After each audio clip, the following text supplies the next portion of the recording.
विद्यार्थियों, आज हम इलेक्ट्रॉनिक विन्यास और इलेक्ट्रॉनिक संरचना के बारे में अध्ययन करेंगे। ये बहुत ही इंपॉर्टेंट टॉपिक है केमिस्ट्री का। एक नजरिए से सामान्य विज्ञान में यहाँ से रीट के अंदर और कई सारे कंपटीशन एग्जाम में प्रश्न पूछे जाते हैं। वहीं पे ये स्कूली शिक्षा के लिए बहुत ज्यादा इंपॉर्टेंट टॉपिक है, तो इसको अच्छे से समझने का प्रयास करना। ये हम कहां से समझेंगे? सबसे पहले हमारे पास तत्व ज्ञान होना जरूरी है। तत्व ज्ञान नहीं होगा तब तक हम इलेक्ट्रॉनिक विन्यास को नहीं समझ पाएंगे। तत्व ज्ञान, उसका प्रतीक, परमाणु क्रमांक, ये सारी चीजें समझ में आने के बाद हम इलेक्ट्रॉनिक विन्यास पे आएंगे। तत्वों के नाम परमाणु क्रमांक से लिखेंगे तो बेहतर रहेगा। 5 से शुरू कर देते हैं। 5, 6, 7, 8, 9, 10, 11, 12। यहां तक बहुत, क्योंकि फिर बड़ा हो जाएगा और समझने में डिफिकल्टी होगी, इसलिए 12 तक हम ले लेते हैं। ये परमाणु क्रमांक 5 किसका है आप याद कर लीजिए। 30 तक आप याद कर लीजिए। 30 तत्वों को आप याद कर लीजिए कि hydrogen, helium, lithium, beryllium, boron, carbon, nitrogen, oxygen, fluorine, neon, sodium, magnesium, aluminium. इस प्रकार से आप 30 तक याद कर लीजिए। यहां पर देखिए परमाणु क्रमांक 5 किसका होता है? मैंने अभी बताया आपको, बोरॉन का होता है। बोरॉन का, तो बोरॉन का प्रतीक क्या होता है? बी। और बोरॉन को लिखते कैसे हैं? बोरॉन ऐसे लिखते हैं। आसान हो गया ना। परमाणु क्रमांक 5 किसका? बोरॉन का। प्रतीक क्या? बी। इसी प्रकार से परमाणु क्रमांक 6 किसका होता है? 6 कार्बन का होता है। तो यहाँ पे अपना जो तत्व होगा वो तत्व कार्बन होगा और उस कार्बन का प्रतीक सी होता है। 7 नंबर पे कौन आता है? 7 नंबर पे नाइट्रोजन आता है। 7 नंबर पे कौन आता है? नाइट्रोजन अर्थात N आता है। 8 नंबर पे बात करें तो 8 नंबर पे हमारा ऑक्सीजन आता है। तो यहां पे हम लिख देते हैं ऑक्सीजन, और ऑक्सीजन का जो प्रतीक होता है वो O होता है। 9 नंबर पे अपना फ्लोरीन आता है, तो यहां पे लिख देते हैं फ्लोरीन, और फ्लोरीन का प्रतीक F होता है। इसी प्रकार से 10 नंबर पे हमारा नियॉन आता है, नियॉन, और नियॉन का प्रतीक चिन्ह Na होता है। 11 नंबर पे सोडियम आता है, सोडियम, और सोडियम का प्रतीक चिन्ह Na होता है। 12 नंबर पे मैग्नीशियम आता है, मैग्नीशियम, मैग्नीशियम, और इस मैग्नीशियम का प्रतीक चिन्ह Mg होता है। तो हमने कुछ परमाणु क्रमांक लिए, कुछ हमने तत्व लिए, उन तत्वों के परमाणु क्रमांक लिए और उनके क्या लिए? प्रतीक लिए। तो सबसे पहले आपको इतनी बेसिक जानकारी होनी चाहिए कि तत्व क्या होते हैं, तत्वों के परमाणु क्रमांक क्या होते हैं और उनके प्रतीक कैसे लिखे जाते हैं। ये आपको कम से कम छोटी छोटी जानकारी होनी चाहिए। इसके बाद हम सीधा रुख करते हैं इलेक्ट्रॉनिक विन्यास पर। इलेक्ट्रॉनिक विन्यास की बात करते हैं तो सबसे पहले हम बोरॉन का इलेक्ट्रॉनिक विन्यास लिखेंगे। देखिए, जो आपने परमाणु क्रमांक लिखा है इसको आप मद्देनजर रखिए।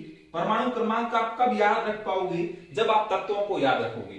तत्वों को याद रखने के बाद परमाणु क्रमांक आसानी से आप याद रख सकते हैं और प्रत्येक उसके साथ साथ में याद हो जाते हैं। इलेक्ट्रॉनिक विन्यास की बात करते हैं तो परमाणु क्रमांक जिसका 5 है उसका हम इलेक्ट्रॉनिक विन्यास कैसे लिखें? परमाणु क्रमांक जिसका 12 है उसका इलेक्ट्रॉनिक विन्यास कैसे लिखें? बहुत इजी है और बहुत आसान है। कैसे है समझिए। पहला जो कोश होता है विद्यार्थियों, उसमें हमेशा हम 2 इलेक्ट्रॉन भरते हैं। 2 से ज्यादा नहीं भरने हैं। अगर उसमें 1 आ रहा तो 1 भरो, 2 आ रहा तो 2 भरो। अगर तीसरा इलेक्ट्रॉन उसके अंदर आएगा तो फिर उस 2 के अंदर तो नहीं आएगा, फिर उसे नए कोश में डालना पड़ेगा।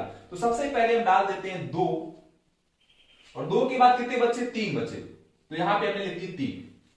दूसरा जो यहां हमारा हमने एग्जांपल लिया है कार्बन का, 6 परमाणु क्रमांक है, तो हमने पहले लिख दिया 2, 2 और 4, इसमें लिख दिया कितने हो गए? 6 हो गए। इसमें हमने लिख दिया 2 और 5 कितने हो गए? 7 हो गए। 2 और 6 कितने हो गए? 8 हो गए। 2 और 7 कितने हो गए? 9 हो गए। 2 और 8 कितने हो गए? 10 हो गए। अब आपके सामने एक नया कोश खुलेगा। मैंने क्या कहा? प्रथम कोश में 2 इलेक्ट्रॉन भरे जाएंगे और दूसरा जो कोश होगा उसमें 8 इलेक्ट्रॉन। उसके बाद जितने भी कोश होंगे उसमें कितने इलेक्ट्रॉन? 8 इलेक्ट्रॉन ही भरने हैं। ये आपको ध्यान रखना है। तो पहले कोश में हमने 2 इलेक्ट्रॉन भर दिए, दूसरे में 8 भर दिए। इसका मतलब है अब नया कोश और शुरू होगा। जब 11 परमाणु क्रमांक वाला तत्व सोडियम लेंगे तो उसका इलेक्ट्रॉनिक विन्यास हम इस प्रकार से रखेंगे, 2, 8 और 1। और जब मैग्नीशियम की बात करेंगे तो 2, 8 और 2। ये जब 8 पूरे हो जाएंगे तो एक बार फिर से हम नया कोर्स प्रारंभ करेंगे। इस प्रकार ये चीज आगे कंटिन्यूअस चलती जाती है। ये चीज आपको डेफिनेटली अच्छे से समझ में आ चुकी होगी। अब हम इलेक्ट्रॉनिक स्ट्रक्चर की बात कर लेते हैं कि इलेक्ट्रॉनिक संरचना किस प्रकार से बढ़ेगी। ये आपका विद्यार्थियों नाभिक हो गया, और नाभिक के चारों ओर वर्ताकार कक्षाओं के अंदर कौन चक्कर लगाएगा, इलेक्ट्रॉन चक्कर लगाएंगे। यहाँ पे जो मैंने इलेक्ट्रॉनिक विन्यास लिखा है, ये 2 और 3 क्या है विद्यार्थियों, ये सारे के सारे इलेक्ट्रॉन्स है। क्या है, इलेक्ट्रॉन्स है। इस नाभिक के चारों ओर हम एक कोश बनाएंगे। इस कोश को हम कहेंगे प्रथम कोश, जिसके अंदर मैक्सिमम कितने इलेक्ट्रॉन भर सकते हैं, 2 इलेक्ट्रॉन भर सकते हैं। तो यहाँ ये हम भर देते हैं 2 इलेक्ट्रॉन। एक हमारा ये हो गया और दूसरा हमारा ये हो गया। हमने कितने इलेक्ट्रॉन भरे, 2 इलेक्ट्रॉन इसके अंदर फिल कर दिए। नेक्स्ट जब हम दूसरा कोष लेंगे तो उसमें मैक्सिमम हम 8 इलेक्ट्रॉन भर सकते हैं। तो हमने ये ले लिया दूसरा वाला कोष। दूसरा वाला कोष ले लिया और अब इसके अंदर हम क्या भरेंगे, इलेक्ट्रॉन भरेंगे। आप बिल्कुल आसानी से समझना कैसे इसको इजीली फिल किया जाता है। दूसरा हमने लिया कौन सा, पहला हमने लिया बोरॉन, जिसका इलेक्ट्रॉन विन्यास 2 और 3। पहले में हमने 2 भर दिए, अब दूसरे में हम कितने भरेंगे, 3 भरेंगे। तो यहां पे हमने भर दिया 1, ये हमने भर दिया 2 और ये हमने भर दिया 3। तो ये जो इलेक्ट्रॉनिक संरचना बनी है ये किस तत्व की बनी है, तो ये बोरॉन तत्व की बनी है। आपको एग्जाम में सीधा सीधा पूछा जा सकता है कि बोरॉन का इलेक्ट्रॉनिक संरचना बनाइए। तो इस प्रकार की संरचना आपको एग्जाम के अंदर ड्रॉ करके आनी है। अगर आपको यहां से कंपटीशन एग्जाम के अंदर इस प्रकार का संरचना आपको ड्रॉ करी हुई एग्जाम के अंदर दी जाए और आपको पूछे कि यह इलेक्ट्रॉनिक संरचना किस तत्व की है, तो वहां पे आपको क्या बताना है, ये इलेक्ट्रॉनिक संरचना हमारे बोरॉन तत्व की है। अब इजीली कैसे फिल करना है देखिए, ये तो बोरॉन की हो गई। अगर आपको पूछे कार्बन की बताइए, कुछ भी नहीं करना है, एक तत्व ऐड कर दो, सॉरी एक कार्बन ऐड कर दो, क्योंकि यहाँ पे 3 थे, हमने 4 ऐड करी, 1 2 3 4 किसकी हो गई, कार्बन की हो गई। आगे हमको अगर 5 ऐड करनी, ये हमने 5वां इलेक्ट्रॉन ऐड किया तो कौन सा तत्व बन गया, नाइट्रोजन बन गया। अगर हम छठा तत्व यहाँ पे छठा इलेक्ट्रॉन ऐड कर देते हैं, जो ही छठा इलेक्ट्रॉन ऐड करेंगे तो हमारा कौन सा बन जाएगा, ऑक्सीजन बन जाएगा। जो ही हम 7वां इलेक्ट्रॉन ऐड कर देंगे, यहां पे देखिए 1 2 3 4 5 6 के बाद हम 7वां इलेक्ट्रॉन ऐड करते हैं। 7वां इलेक्ट्रॉन जो ही ऐड करेंगे तो हमारा कौन सा बन जाएगा, तो हमारा बन जाएगा फ्लोरीन। कौन सा बनेगा, फ्लोरीन। और जो ही हम 8वां इलेक्ट्रॉन अटैच करेंगे, 8वां इलेक्ट्रॉन अटैच करते ही हमारा कौन सा बन जाएगा, नियॉन बन जाएगा। अब देखिए हमने क्या कहा, हम मैक्सिमम 8 इलेक्ट्रॉन भर सकते हैं दूसरे कोष के अंदर। फिर हम एक नया कोष बनाएंगे। ये लो हमने बना लिया एक और नया कोष। इस कोष में हम किस प्रकार से इलेक्ट्रॉन भरेंगे उसको देख लीजिए। देखिए सोडियम में पहले में 2 हमने भर दिए, दूसरे में 8 हमने भर दिए, 1 2 3 4 5 6 7 और 8। अब जो ये तीसरा कोष, इसमें कितने इलेक्ट्रॉन आ रहे हैं, 1 इलेक्ट्रॉन आ रहा है। तो इस प्रकार से हम इसमें 1 इलेक्ट्रॉन भर देंगे, इजीली भर देंगे। तो ये इलेक्ट्रॉनिक संरचना किसकी हो गई, सोडियम तत्व की हो गई।